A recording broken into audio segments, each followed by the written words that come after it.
diperiksa oleh KPK? Ya kalau ada fakta hukum, ada bukti hukum ya silakan. Artinya kan selama ini sering kali Ya sudah sering kan pernyataan seperti itu, masa saya ulang-ulang terus. Ya, kalau ada bukti hukum, ada fakta hukum ya silakan.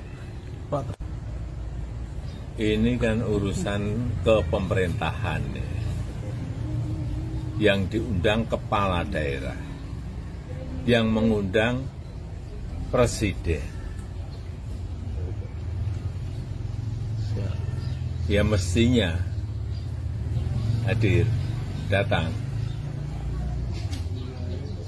Karena mereka dipilih oleh rakyat dan untuk kepentingan rakyat, bangsa dan negara, bukan untuk yang lain. Undangannya datang itu sore. Jadwal saya sudah terencana dan padat, jadi memang nggak bisa. Dan saat proses acara kan ada yang saat menyebut namanya jenengan di acara kan ada yang kayak gitu, Pak, gimana? Oke, Pak. Maju. Jangan maju coba. Aduh, Bapak. Jokowi.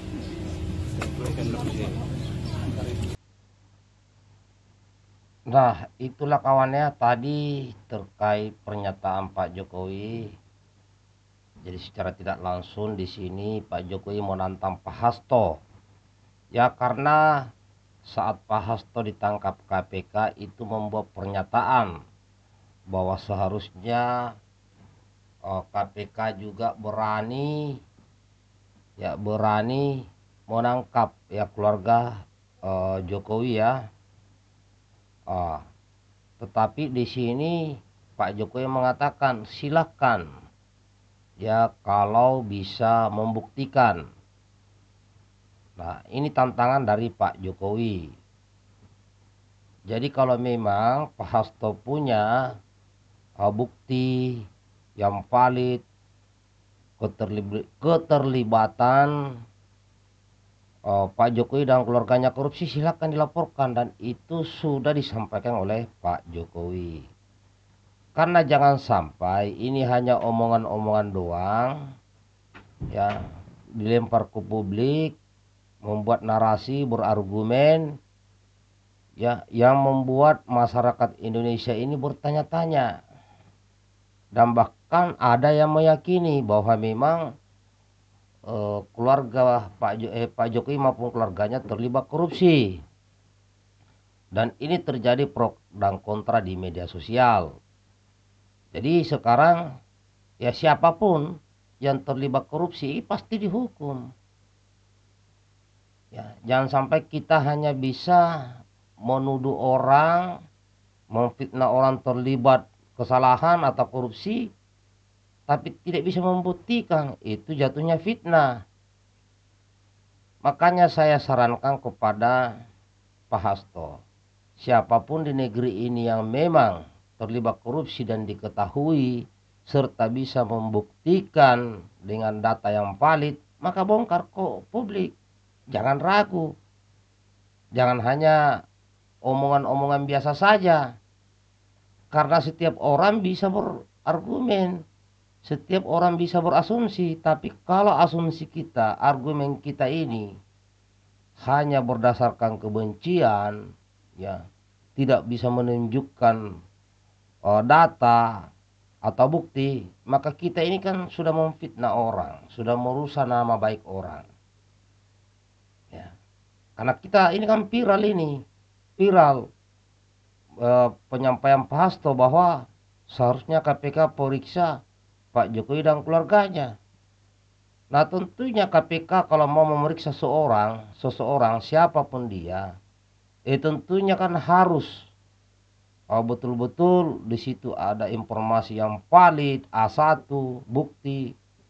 Tapi kalau tidak ada, berarti kita yang menyebar hoax, menyebar fitnah. Tapi saya yakin, saya punya keyakinan lah, bahwa Pak Hasto banyak mengetahui terkait korupsi di negeri ini. Ya. Jadi saya sarankan kepada Pak Hasto, bongkar semua koruptor di negeri ini, baik yang sedang menjabat sekarang maupun yang sudah tidak menjabat, tapi disertai dengan bukti-bukti.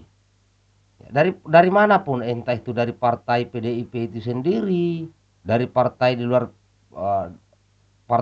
PDIP, ya, ataupun yang non partai, kalau memang tahu ada kejahatan, yaitu salah satunya adalah korupsi, bongkar semuanya.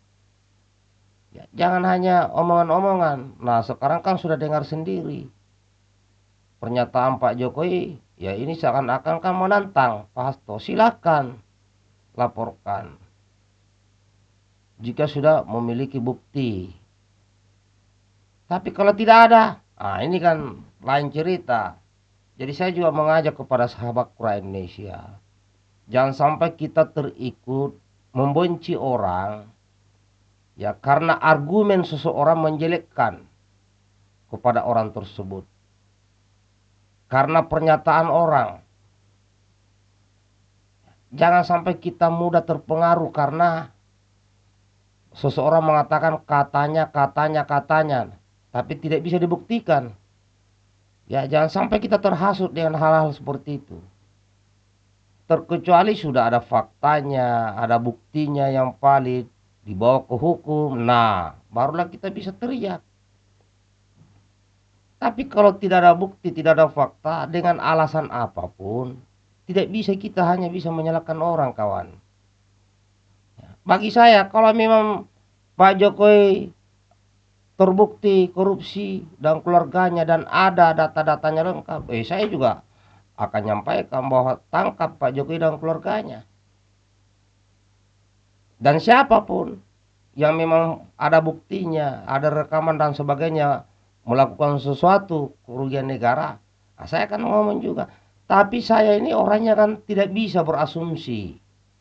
Saya sendiri tidak bisa mengatakan seseorang itu salah tanpa ada bukti.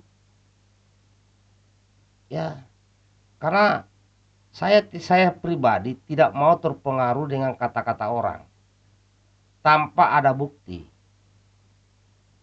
Kalau hanya omongan-omongan, semua orang juga bisa. Tapi itu jatuhnya fitnah. Dan ini terus terjadi pro dan kontra. Jadi sekali lagi, kalau Pak Hasto punya bukti, dibongkar semua korupsi di negeri ini, itu rakyat akan hormat.